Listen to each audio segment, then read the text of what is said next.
Hello दोस्तों, नमस्कार। आपका कैरियर परिवार में स्वागत है। आज की इस वीडियो में हम यूपीएसआई के नोटिफिकेशन के बारे में बात करेंगे, जो कि कल जारी हुआ था। तो आइए देखते हैं। जो यूपीएसआई की वैकेंसी आई है, ये 4200 ग्रेड पे की जॉब है। और इसमें जो एक उप निरीक्षक नागरिक पुलिस होते हैं, जो एसआई होते हैं थानों में, उनकी पोस्ट है 4242।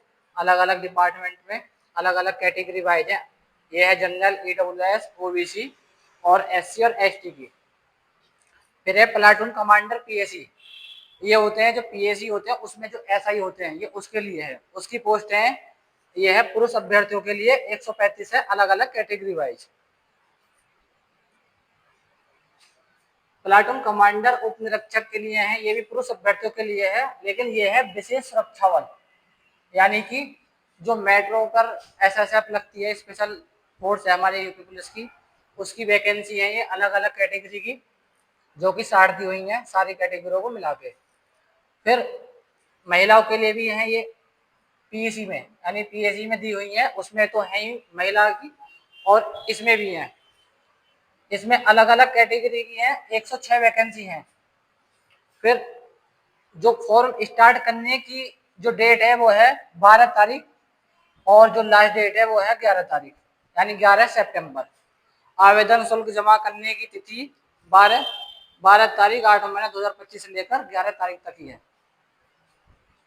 और आवेदन करने से पहले ओटीआर करना जरूरी है। वन टाइम रजिस्ट्रेशन करना पड़ेगा, जब ही एप्लीकेशन फॉर्म सबमिट हो सकता है। और इस बार इसमें अलग अलग जो प्रेफरेंस दी हुई है, अलग की एसएसएफ में, प्लाटून, पीएसी में ऐसा जाने के लिए, तो उसके लिए अलग अलग हमें प्रेफरेंस बननी पड़ेंगे। इस पोस्ट के लिए प्रेफरेंस, दूसरी पोस्ट के लिए प्रेफरेंस, यानी तीनों के लिए प्रेफरेंस के बारे में बताया हुआ है इसमें। और आवेदन जो शुल्क है वो सामान्य और ईडब्ल्यूएस, यानी जनरल और ईडब्ल्यूएस वालों के लिए 500 रुपये है, और अनुसूचित जाति, अनुसूचित जनजाति के अभ्यर्थियों के लिए 400 रुपये है, और ओबीसी वालों के लिए भी ये 500 रुपये ही है।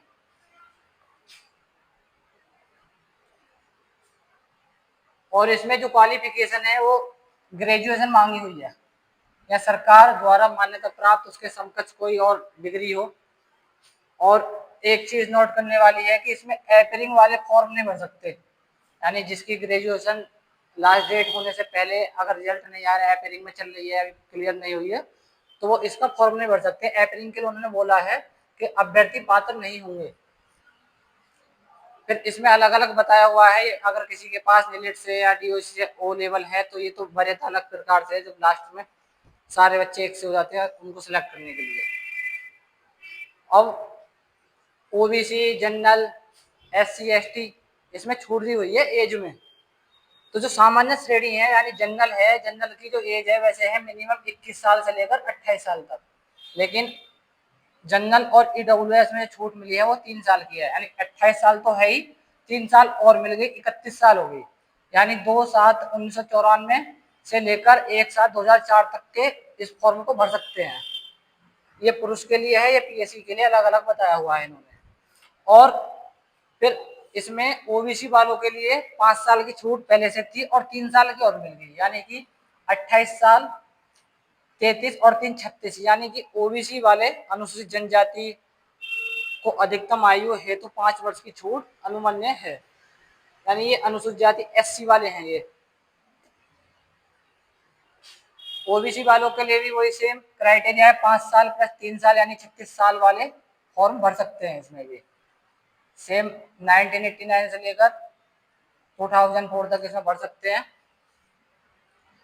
उत्तर प्रदेश राज्य कर्मचारी के अभ्यर्थियों को अधिकतम आयु हेतु 5 वर्ष की छूट अनुमन्य है, यानी कि 5 साल और 3 साल की छूट मिली हुई है इसमें। अब इसका जो 400 नंबर का एग्जाम होगा, इसमें टोटल 400 मार्क्स का 40-40 क्वेश्चन पर सब्जेक्ट से आएंगे। और जो ये परीक्षा होगी वो होगी ओएमआर पर, यानी ऑफलाइन एग्जाम होगा ये। और इसमें एक चीज और है नोटिस करने वाली, वो है कि पर सब्जेक्ट में 35% लाना होगा, और ओवरऑल 50% लाना होगा। यानी कि 400 नंबर का अगर पेपर है तो 50% यानी मिनिमम 200 मार्क्स तो होने ही चाहिए। अगर किसी के 200 मार्क्स से कम हुआ तो वो डिस्क्वालीफाई है, उसको काउंट नहीं करा जाएगा। और पर सब्जेक्ट 35 है, यानी कि 40 क्वेश्चन में से हर किसी के 14 क्वेश्चन तो जरूर सही होने चाहिए, इसमें इन्होंने बताया हुआ है। और जो लिखित परीक्षा है उसका जो समय है वो 2 घंटे का है, यानी 2 घंटे में 2 घंटे यानी 120 मिनट। और कितने प्रश्नों की संख्या होगी? 160 प्रश्न इसमें टोटल होंगे। OMR पर ये परीक्षा होगी, यानी कि ऑफलाइन। इसमें यही बताया हुआ है कि 2 घंटे की परीक्षा है, 160 क्वेश्चन होंगे। अब देखिए इसमें बताया हुआ है कि किसमें कितनी हाइट चाहिए। सामान्य और ओबीसी वालों के लिए, अनुसूचित जातियों के पुरुष अभ्यर्थियों के लिए जो न्यूनतम हाइट है वो 168 सेंटीमीटर होनी चाहिए। और यहाँ अनुसूचित जनजाति यानी एसटी वाले जो अभ्यर्थी हैं, पुरुष अभ्यर्थी, उनके लिए 160 सेंटीमीटर होनी चाहिए। फिर उनकी चेस्ट के बारे में यहाँ बताया हुआ है, न्यूनतम 5 सेंटीमीटर का इसमें खुलाव होना जरूरी है। यहाँ महिलाओं के ऊंचाई के लिए बात करी गई है हाइट के, जो सामान्य और अन्य पिछड़ा वर्ग यानी ओबीसी और एससी वाले हैं, जो फीमेल हैं, उनके लिए 152 सेंटीमीटर की हाइट होनी चाहिए। और एसटी वालों के लिए 147 सेंटीमीटर हाइट होनी चाहिए। और एक चीज इसमें, महिला अभ्यर्थियों के लिए मिनिमम जो वेट है वो 40 kg का होना ही चाहिए मिनिमम। ये मेडिकल के टाइम पे चेक होगा। और इसमें जो फिजिकल है वो है 4800 मीटर है। 4800 मीटर कितने मिनट में? 28 मिनट में। किसके लिए? ये है पुरुष के लिए यानी मेल के लिए। और जो फीमेल के लिए, महिला अभ्यर्थियों के हेतु जो फिजिकल है, रनिंग है, वो 2400 मीटर है और उनको 16 मिनट में कंप्लीट करनी होगी। ये इसका फिजिकल है, बाकी इसमें और कुछ नहीं है। लॉन्ग जंप या हाई जंप ऐसा कुछ नहीं है। अब देखिए, अब है सर्टिफिकेट। इसमें क्या हुआ है कि जो यूपीएसआई की वैकेंसी आई है, इसमें सर्टिफिकेट की डेट दी हुई है, कब से कब तक का चल सकता है। अनुसूचित जाति यानी कि एससी वाले हुए, उनके लिए जो हमारा जाति का बनेगा ये, यानी जो लास्ट डेट है 11 सितंबर जो लास्ट डेट है, उससे पहले का होना चाहिए। उससे पहले का कभी का बना हो, लेकिन 11 सितंबर के लास्ट का ना हो, यानी फॉर्म डेट से पहले का बना होना चाहिए।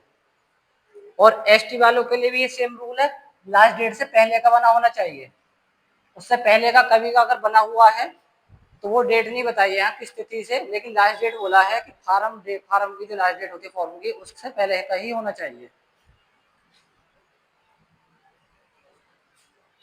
ओबीसी वालों के लिए बताया है कि 1 अप्रैल 2025 से लेकर और 11 सितंबर 2025 के बीच का क्या बना होना चाहिए? ये सर्टिफिकेट बना होना चाहिए। ओबीसी वालों के लिए बोला है। और ईडब्ल्यूएस वालों के लिए भी 1/4/2025 के से लेकर और 11/9/2025 के बीच का ईडब्ल्यूएस सर्टिफिकेट होना चाहिए। यानी कि अगर किसी कैंडिडेट के अगर 1 अप्रैल से पहले का अगर बना हुआ है, सपोज करो मार्च का बना हुआ है, तो वो इसमें इनवैलिड होगा। ऐसे ही ईडब्ल्यूएस इनवैलिड होगा अगर 1 अप्रैल से पहले का बना हुआ है तो। अब फोटो के बारे में बताया हुआ, रियल टाइम फोटो लगेगा वेब कैमरा से।